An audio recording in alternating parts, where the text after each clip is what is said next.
పవన్ కళ్యాణ్ మీద మీ అభిప్రాయం ఏంటి బాబాయ్? ఆయన గారు వచ్చినాకనే కొద్దిగా ఇప్పుడు ఎందుకంటే ఈయనకి కొద్దిగా బలం చుక్కుంది చేసింది.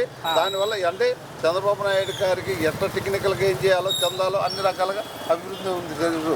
కాదు పవన్ కళ్యాణ్ గారు అంటే ఆయన గారు కూడా కొద్దిగా డెవలప్ అయ్యి ఇచ్చేస్తారు. ఆయన కూడా ఇదేం కాదు అది. అంటే ఇప్పుడు డిప్యూటీ సీఎంగా ఉన్నారు ఆయన.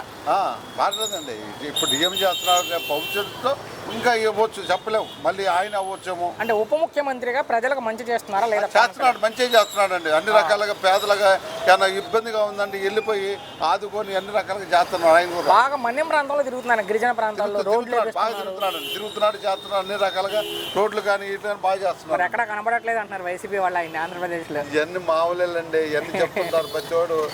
చెప్పకుండా పోతే ఏదైనా ఇప్పుడు ఏళ్ళు పెడితేనాక ఎన్న వచ్చేది రాదుగా అంతే. ఆయన సినిమాల్లో ఉండాలనుకుంటున్నారా, రాజకీయాల్లో ఉండాలనుకుంటున్నారా మీరు?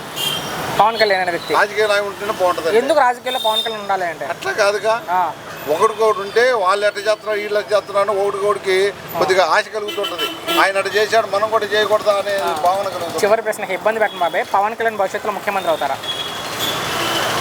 బలంగా కోరుకున్నారు ఒక వర్గం, ఆ వర్గం పేరు నేను చెప్పను. అట్లా కాదండి, జనసైనికులతో పాటు ఇప్పుడు చేసే అభివృద్ధిని బట్టి అవుతుంటారు. ఇప్పుడు మనం అవుతారా అవరా అనేది అది పొరపాటు, మనం అనకూడదు. ఏంటి అది చేసే అభివృద్ధిని బట్టి ఇప్పుడు మనం మంచి చేసామనుకో, ఆ పలానాడు మంచి చేశాడు ఆయన ఈయన చేసుకుందాం అని అనుకుంటాం తప్ప రెండోది ఒకే ఒక్క మాటలో ఏం చెప్తారు పవన్ కళ్యాణ్ గురించి చివరగా? ఆయన అన్ని రకాలుగా చేసేంత ఇది ఉందండి. కూటమి ప్రభుత్వం వచ్చి ఏంటి మీ అభిప్రాయం కూటమి ప్రభుత్వం మీద? 4 ఏళ్ళు అయింది వాళ్ళ ప్రభుత్వం వచ్చినాంచి కూడా న్యాయం జరగలా. ముందు వాళ్ళ ప్రభుత్వం ఉన్నప్పుడు ఇప్పుడు 4వ సంవత్సరం వెళ్ళిపోతుంది. ఇంకా కాదు బాబు, ఈ ప్రభుత్వం వచ్చి 18 నెలలు అయింది. ఈ ప్రభుత్వం వచ్చాక ప్రజలకు ఏమన్నా మంచి జరిగిందా? ప్రజలకు నాకు మటుకు మంచి జరగల. ప్రజల గురించి ఏంటి అసలు మీ సమస్య? మా సమస్య రోడ్డుకు అడ్డం కట్టేసినాడు గత ప్రభుత్వంలోనా? 4 గంటలప్పుడు. మళ్ళా అది ప్రభుత్వం తరఫున పగలగొడితే మళ్ళా దౌర్జన్యంగా వచ్చి వేసి పాలకవ్వాకు బాడెక్కిచ్చినాడు. 4 సంవత్సరాల నుంచి న్యాయం చేయలే. స్థానిక ఎమ్మెల్యే గారిని కలిసారు, కడప అంటున్నారు. మీరు కొట్టుకోపోండి, మాధవరెడ్డి 4 తూర్లు పోయినా మీరు కొట్టుకోపోండి మేము చూస్తానంటుంది ఎమ్మెల్యే గారు. ఆ రకం ఇలా మనం ఇంక అర్జీ ఇచ్చి మేము ఉంటాం, ఆడ ఇబ్బంది పడతాం కదా.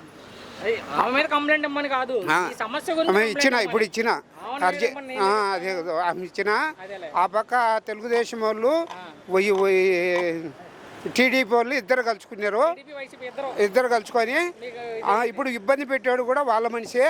మమ్మల్ని ఇద్దరు కలిసి నన్ను ఇబ్బంది పెడతాను, 20 ఏళ్ళని ఇబ్బంది పెడతాను. మాకు ఈ ప్రభుత్వం వచ్చాక ప్రజలకు మంచి చేస్తున్నారు, ఏం మంచి చేస్తానని అనుకున్నాము, మంచి ఇప్పటికేం జరగల.